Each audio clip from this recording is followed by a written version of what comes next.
before I take this thing apart, I guess I better document what I did because I think other people are going to want to do this. So this is a military Humvee trailer. It's the M1101. It's an amazing trailer, and you will save yourself thousands and thousands of dollars over buying some kind of civilian off-road trailer if you're willing to DIY build. Okay, so I actually just barely took the tapui off the top. And if you've ever looked into one of these, you've probably wondered about putting something like this on top, like a truck. These are meant for the back of a pickup truck. However, there's one very important problem that you're gonna have to fix to be able to use something like this. So obviously this is on there nice and it's super sturdy. We've done a decent amount of off-roading with these, both on the truck and on this M1101 trailer. With the tapui, this is the biggest one they make. It's about 250 pounds. That thing is a beast. Two people have a hard time moving that thing. 250 doesn't sound like that much, but when it's overhead, man, is it hard to move around. So that's why I used ratchet straps on the roof. Okay, I said that there's a problem and you cannot mount these truck bed systems to this trailer without doing some modifications. And the reason for that is if you look at these, they use C-clamps, and this is how all of these work. They use C-clamps that clamp on the inside of the bed.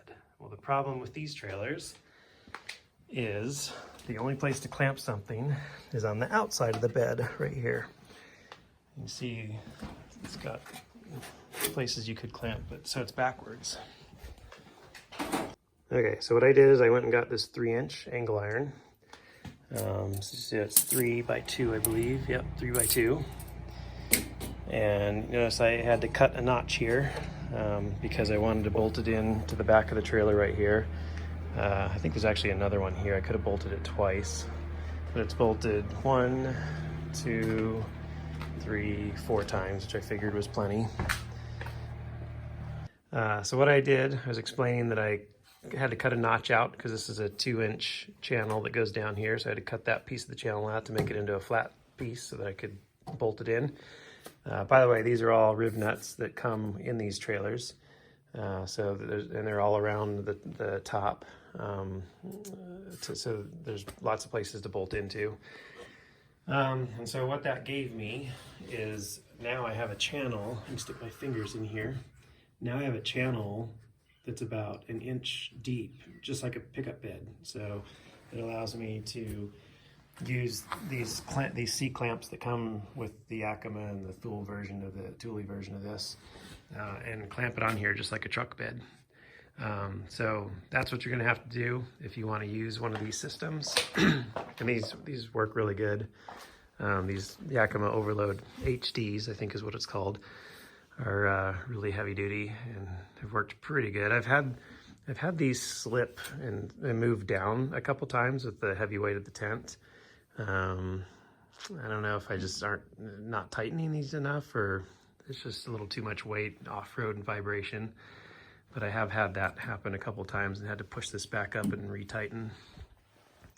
That's the only problem I've had. Otherwise, it's been pretty good, and these stay on here pretty well. They've moved a little bit. That one looks pretty good. But yeah, it works really good. So why is all this tubing in the bed of this thing?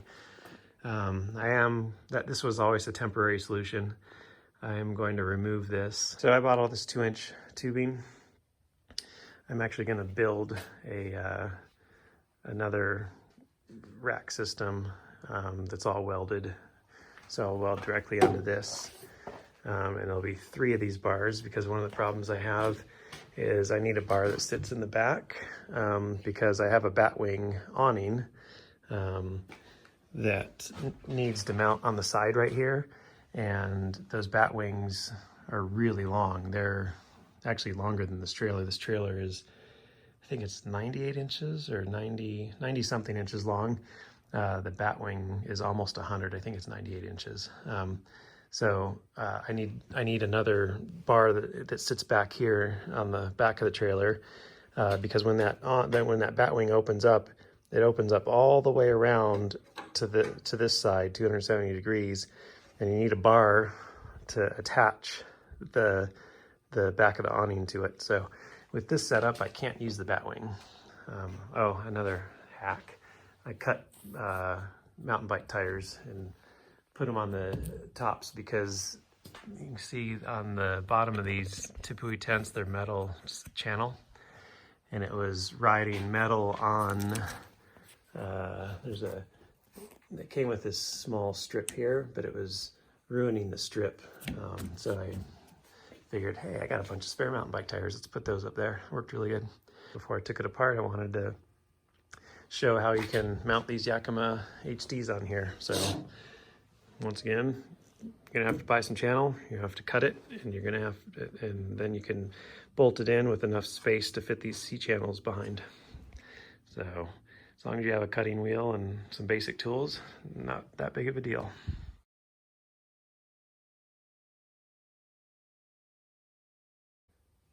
Okay, why is the M1101 so awesome? First of all, it's got hydraulic surge brakes built in, so when you hit the brakes, this pushes on a plunger piston and it pushes down back into the brakes back there and applies brakes, which is really awesome.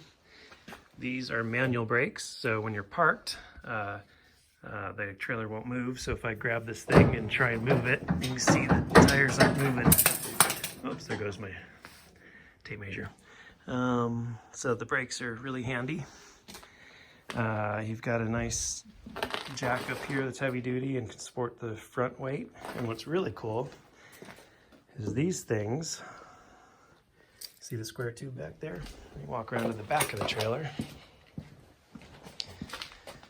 Those insert, it's covered up behind those insert right here, and you set the height to the ground, and then after you have those on the ground, you come up here and you crank on the front and apply pressure, and now the entire trailer is stabilized and doesn't move hardly at all. So when you're up sleeping up on top, the trailer is nice and stable. So really great platform for that.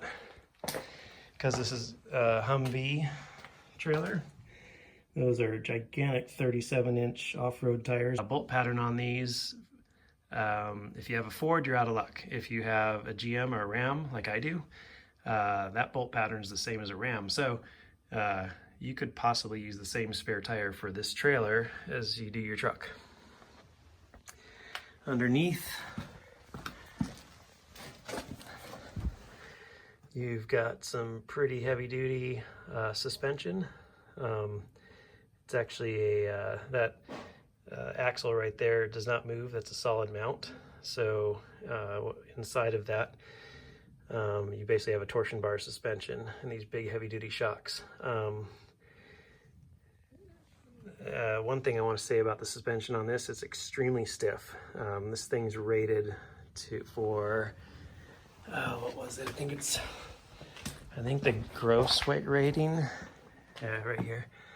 The gross rating on it is 3,400 pounds, and it only weighs 1,400 pounds. So these things are meant to haul like 2,000 pounds worth of stuff in the bed. And so when it's unloaded, the suspension doesn't really move. What you do is you air down the tires. If you see here, TP, that stands for tire pressure, 17 PSI. So you only run 17 PSI in these tires, and they're nice and smushy, and that's your suspension.